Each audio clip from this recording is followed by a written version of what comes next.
3:03 খবরে আমাদের শুরুতেই নজর থাকবে যে জমা জলে একেবারে মর্মান্তিক পরিণতি, বলি একরত্তির।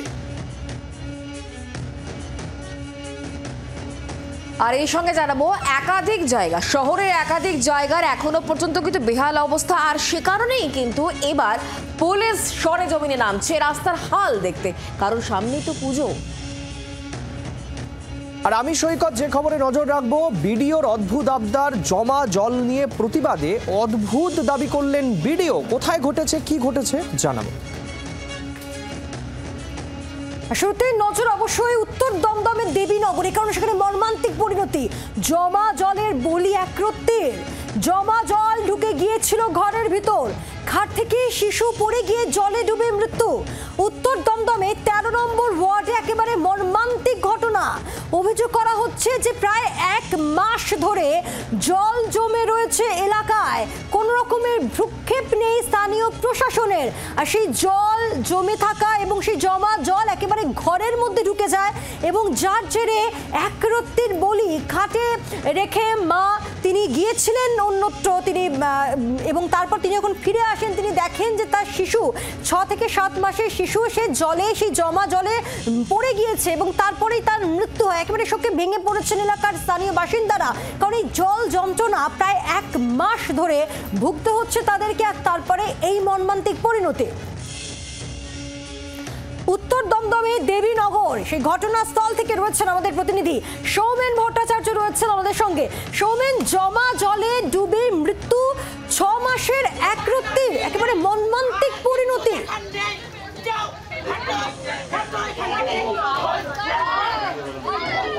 দেখা একদমই তাই। আমি এই মুহূর্তে যেখানে রয়েছি উত্তর দমদম পৌরসভার 13 নম্বর ওয়ার্ড দেবীনগর, এবং যে ছবি দেখাবো যে বেশ কয়েকদিনের বৃষ্টি এবং তার জেরে কিন্তু বেশ কয়েকটি জায়গায় কোথাও হাঁটু সমান জল, কোথাও কোমর সমান জল কিন্তু হয়ে রয়েছে। এবং আজ সকালবেলা সকাল 10:30 নাগাদ হঠাৎই কিন্তু উত্তর দমদমের এই দেবীনগরে সেখানে কিন্তু একরত্তি 6 মাসের এক শিশুকন্যা, সেই শিশুকন্যা কিন্তু তার মায়ের সাথেই খাটে ছিল, এবং হঠাৎই তার মায়ের পাশ থেকে সে কিন্তু জলে পড়ে যায়, এবং তড়িঘড়ি তাকে কিন্তু স্থানীয় একটি হসপিটালে নিয়ে গেলে অন্যত্র স্থানান্তরিত করা হয়, এবং সেখানেই তাকে মৃত বলে ঘোষণা করে। এবং এই ঘটনার পর কিন্তু এলাকায় শোকের ছায়া নেমে আসে। এই মুহূর্তে যে ছবি দেখাবো, যে স্থানীয় কাউন্সিলর তিনিও কিন্তু পরিবারের সাথে কথা বলছেন, এবং এই যে জল যন্ত্রণা কবে মুক্তি পাবে, কারণ যেমনটা জানাচ্ছে যে যতক্ষণ না বৃষ্টি থামবে ততক্ষণ কিন্তু কোনোভাবেই জল কিন্তু নামবে না, এরকমটাই তিনি যেমনটা একটু আগে কথা বলছিলাম সেরকমটাই জানাচ্ছিল। এবং তার পাশাপাশি তোমাকে ছবি দেখাবো যে দেবীনগরের ছবি, এবং যে বাচ্চাটি মারা গেছে তার পরিবারের লোকজন এই মুহূর্তে কিন্তু বাড়ির সামনে রয়েছে। তারা কিন্তু এই খবর আসার পর থেকে কিন্তু শোকের ছায়া নেমে এসছে, এবং এলাকার মানুষজন এক হাঁটু জল রয়েছে এলাকায় এখনো। বিসি রায় হাসপাতালে সেখানে রয়েছে শিশুকন্যার পরিবার, এবং তারা এই মুহূর্তে খুব স্বাভাবিকভাবেই তারা কান্নায় ভেঙে পড়েছেন। আমরা একবার সেখানের ছবিটা জানবো। আমাদের সঙ্গে রয়েছেন আমাদের প্রতিনিধি কমলাক্ষ ভট্টাচার্য রয়েছে। কমলাক্ষ, কিছুক্ষণ আগেও তুমি শিশুর বাবার সঙ্গে কথা বলছিলে, সত্যি তো মানে 1 মাস ধরে জল যন্ত্রণা, ছবিটাও যেমনটা আমরা দেখলাম, এই মৃত্যুর দায় কার প্রশ্ন উঠছে।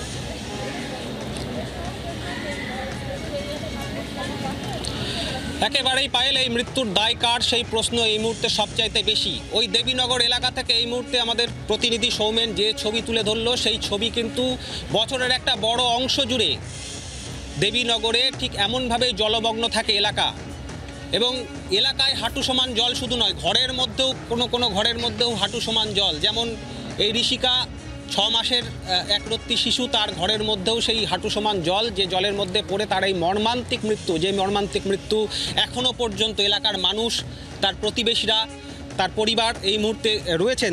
তোমাকে দেখাবো এই মুহূর্তে বিসি রায় শিশু হাসপাতালের সামনে, কেউই মেনে নিতে পারছেন না, মেনে নেওয়ার কথাও নয়। কিন্তু এই ঘটনার দায় কাদের দিকে বর্তাবে তা নিয়ে কিন্তু এই মুহূর্তে বড় সড় প্রশ্নচিহ্ন। এলাকার মানুষজন বলছেন এইভাবে এলাকা জলমগ্ন কিন্তু বছরের একটা বড় অংশ, বর্ষা হলেই কিন্তু থাকে জল, সেই অর্থে নামে না বললেই চলে। যারা রয়েছেন একটু কথা বলবো। দিদি, কি পরিস্থিতির মধ্যে এলাকায় থাকতে হয়, একটু কথা বলি দিদি আপনার সঙ্গে। একটু বলুন, আপনাকে একটু বলতে হবে দিদি, একটু যদি বলতে পারেন আপনি, সম্ভব? বোঝা যাচ্ছে কমলাক্ষ কথা বলার মতো অবস্থায় নেই শিশুর মা। ধন্যবাদ। আর আমি আপনাদের যে খবর দেখাবো, জলপাইগুড়ির রাজগঞ্জ, সেখানে বিক্ষোভ চলছিল। ঠিক একইভাবে রাস্তা সারাই, রাস্তার সমস্যা, জমা জল, নানা বিষয় নিয়ে স্থানীয়দের যেমন অভিযোগ থাকে আর কি, সেরকমই একটা অভিযোগ নিয়ে স্থানীয় মানুষরা রাস্তায় নেমেছিলেন। সেই সময় সেখানে হাজির বিডিও সেই সমস্ত অভিযোগকারীকে উদ্দেশ্য করে বললেন, লক্ষ্মীর ভান্ডার পান তো, তাহলে বাড়ি চলে যান, রান্না করুন। কি বলেছেন বিডিও আপনাদের সঙ্গে?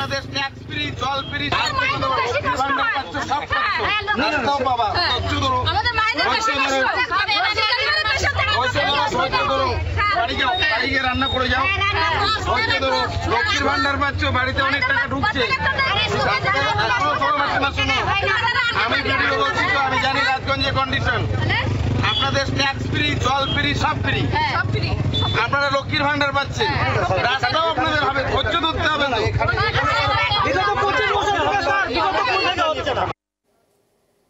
ছিল রাস্তা নিয়ে বিক্ষোভ, বিডিও বলছেন লক্ষ্মীর ভান্ডার পান তো, বাড়ি চলে যান। ঠিক কি বলছেন যাদেরকে উদ্দেশ্য করে, অর্থাৎ স্থানীয়দের উদ্দেশ্য করে বিডিও যখন এই কথা বললেন, তারপর ক্যামেরার সামনে স্থানীয়রা কি বলছেন শুনুন।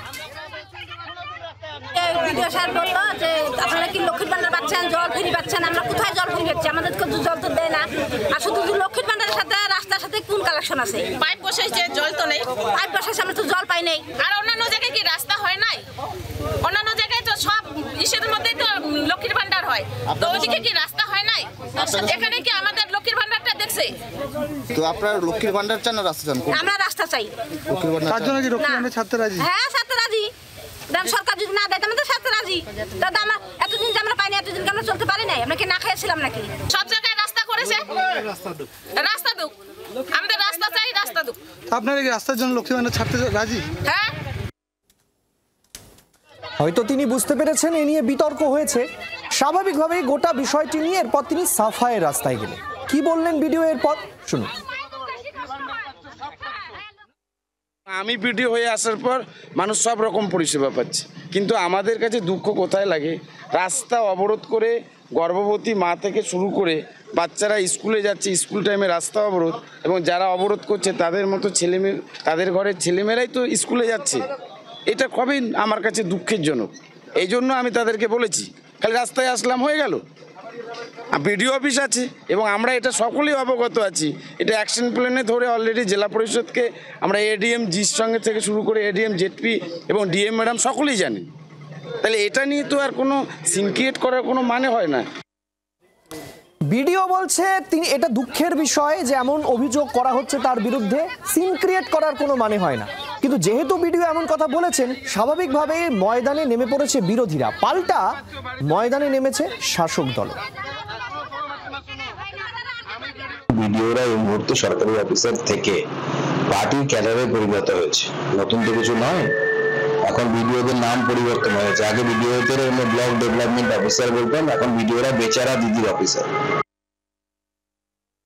ভিডিওর এই মন্তব্য অত্যন্ত নিন্দাজনক। এইভাবে একদমই উনি এটা বলতে পারেন না। সরকারের মেশিনারির অত্যন্ত একটা নিচের দিকের অংশ হচ্ছেন ভিডিও।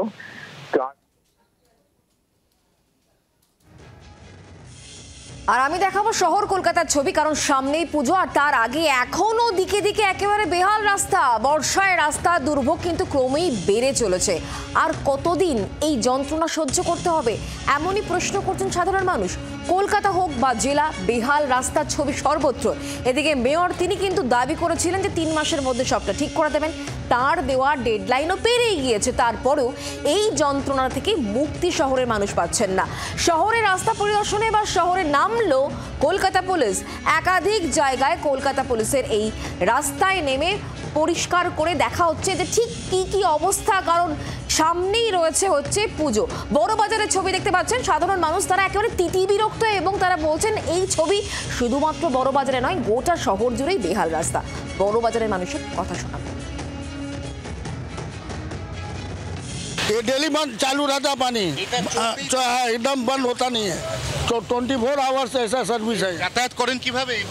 ওইভাবেই যেতে হয়, আর কি করে যাবে।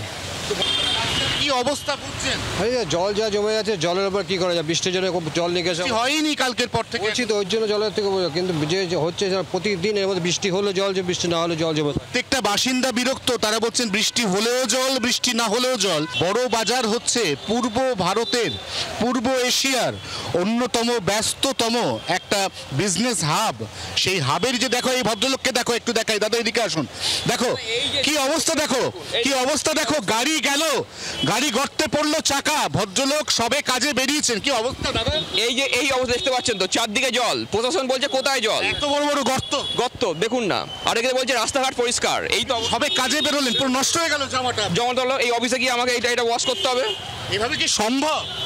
পারা যাচ্ছে না দাদা, এইভাবেই থাকতে হবে, কি করা যাবে আর? ऐसे चलता है कोई ऐसे रास्ता? बारिश का मौसम है, बारिश में तो करना ही पड़ेगा आप लोग एडजस्ट।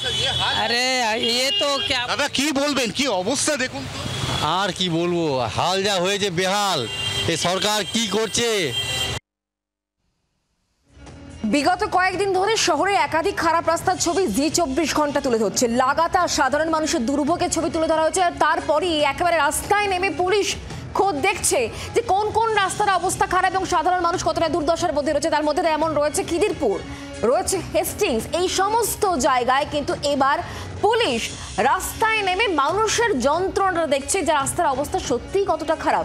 বিভিন্ন জায়গার ছবি একই সঙ্গে তুলে ধরবো, একদিকে খিদিরপুর, অন্যদিকে হেস্টিংস এবং ফোর্ট উইলিয়াম চত্বর। দেখুন সেই ছবি।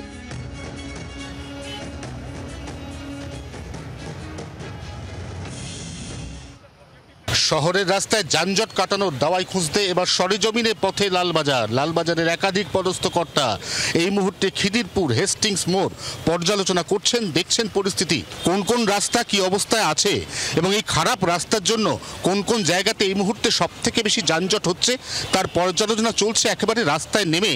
তার কারণ গতকালই জি24 ঘন্টা প্রতিবেদন দেখিয়েছিল যে খিদিরপুর বাইপাস সহ শহরের একাধিক রাস্তা দিনের ব্যস্ত সময়ে যানজটে হাঁসফাঁস করছে। এই পরিস্থিতি থেকে শহরবাসীকে পরিত্রাণ দিতে এই মুহূর্তে প্রয়োজনীয় যে সমস্ত আলোচনা তা সেরে ফেলার পাশাপাশি রাস্তায় নেমে পরিস্থিতি খতিয়ে দেখছেন পুলিশের পদস্থ কর্তারা। জি24 ঘন্টার জন্য ক্যামেরায় অরিন্দমের সঙ্গে অয়ন, হেস্টিংস মোড়, খিদিরপুর, কলকাতা। বিহার এসআইআর এর বাদ লালু পুত্রের নাম বাদ বিহারের প্রাক্তন উপমুখ্যমন্ত্রীর। খোদ এই বিস্ফোরক দাবি তেজস্বী যাদবের। এসআইআর কাঁচিতে বাদ গিয়েছে তেজস্বীর নাম, ভোটার না হলে প্রার্থী কিভাবে হলাম প্রশ্ন তেজস্বীর দাবি খারিজ নির্বাচন কমিশনের। বিহারে এসআইআর এ এবার নাম বাদ লালু পুত্রের, এই দাবি করছেন বিহারের প্রাক্তন উপমুখ্যমন্ত্রী। তার বক্তব্য কি শুনবো? ये एप्लीकेशन है, मेरा भी नहीं है, हम चुनाव कैसे लड़ेंगे? ये चुनाव आयोग का एप्लीकेशन है, अब हम डालते हैं, डालो।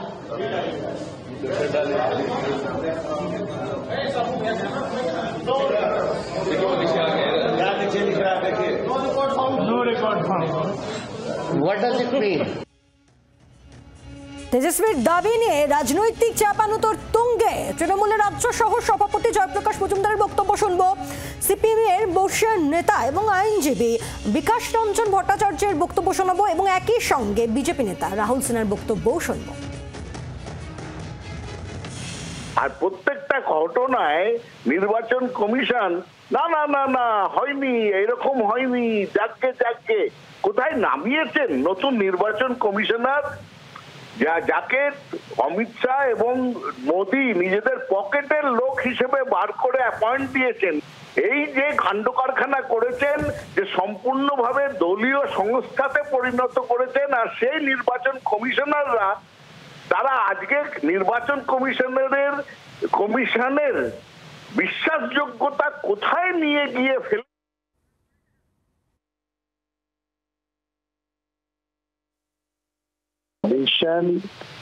এমন কাজ কেন করবেন যে কাজের ফলে বিতর্ক তৈরি হয়? হঠাৎ করে নির্বাচনের 1 মাস আগে তা বললেন আমরা আধার কার্ড মানব না, ভোটার কার্ড মানব না, আমরা এপিক মানব না, রেশন কার্ড মানব না, এইগুলো বলে ওরা কিন্তু একটা অকারণ বিতর্কের জমি তৈরি করলেন। প্রত্যেকটা মানুষের ভোটের অধিকার আছে, সেটাকে ওদের নিশ্চিত করতে হবে।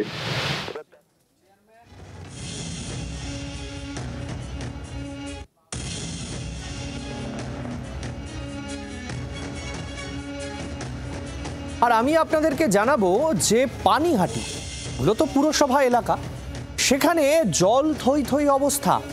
সামান্য বৃষ্টিতে জমে যাচ্ছে জল, কিন্তু জানেন জল থই থই করছে খোদ হাসপাতালের ভেতরে, বিভিন্ন ওয়ার্ডে একেবারে জল থই থই অবস্থা, এবং তাতে সাধারণ মানুষের কিন্তু সমস্যা হচ্ছে। রোগীর পরিবার তারা যখন চিকিৎসা করাতে আসছেন হাসপাতালের ভেতরে ওয়ার্ডে ওয়ার্ডে জল থাকার কারণে সমস্যা তৈরি হচ্ছে, একেবারে প্যাচ প্যাচে পরিস্থিতি। সাধারণ মানুষ, রোগীর পরিবার, আত্মীয় স্বজনরা তারা প্রশ্ন তুলছেন যে পানিহাটি হাসপাতালের ভেতরে যদি ওয়ার্ডে ওয়ার্ডে এরকম জল থাকে তাহলে সমস্যা তৈরি হচ্ছে, কিন্তু এই নিয়ে কেন হেলদোল নেই কর্তৃপক্ষে, এই প্রশ্নও তারা তুলছেন। ম্যাটারনিটি ওয়ার্ডে তো বটেই, বাচ্চা ছোট মায়েরা পড়ে যেতে পারে, যে কোনো সময় প্রেগনেন্ট মায়েরা স্লিপ করতে পারে, মায়েরা জলের মধ্যে থাকলে তারপরে অল টাইম জলটা ভেপোরাইজ হচ্ছে, মায়েদের ঠান্ডা লাগছে, সর্দি লাগছে, তাই হচ্ছে।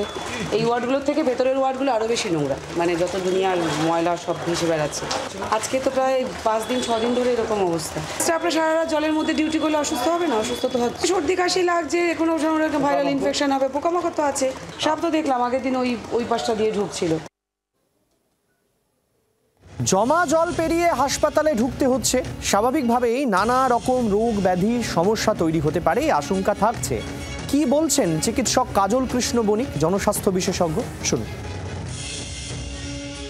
এত বড় হাসপাতাল সরকারের পরিচালনার মধ্যে থাকা সত্ত্বেও এই করুণ পরিস্থিতি আজও চলছে, এটা প্রথমত লজ্জার এবং বেদনা।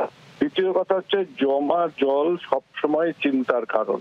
অল্প জল হলে তাতে মশা ডিম পারবে এবং তার ফলশ্রুতিতে মশাবাহিত বিভিন্ন অসুখ হবে। শুধুমাত্র মশাবাহিত ম্যালেরিয়া, ডেঙ্গু, এনসেফেলাইটিস না, সাপের কামড়ের ঘটনাও বাড়বে এবং জল জমে থাকার কারণে দূষণ হবে।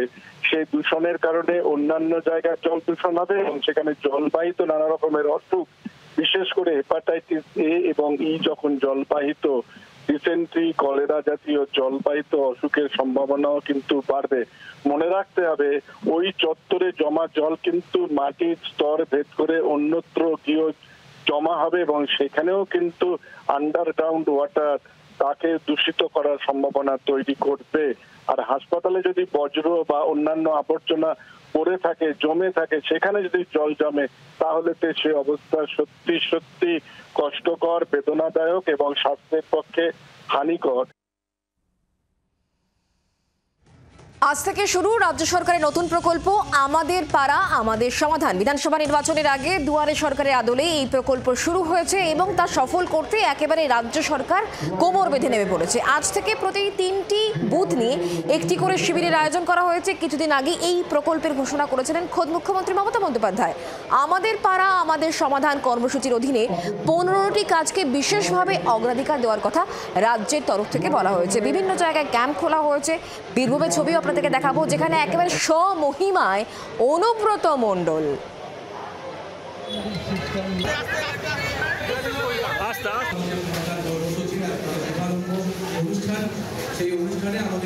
আমি মনে করি আমার পাড়া আমার সমাধান, সব সমাধান মিটে যাবে এবং সুন্দর প্রকল্প। এই মমতা ব্যানার্জিকে অশেষ ধন্যবাদ জানানো হয়।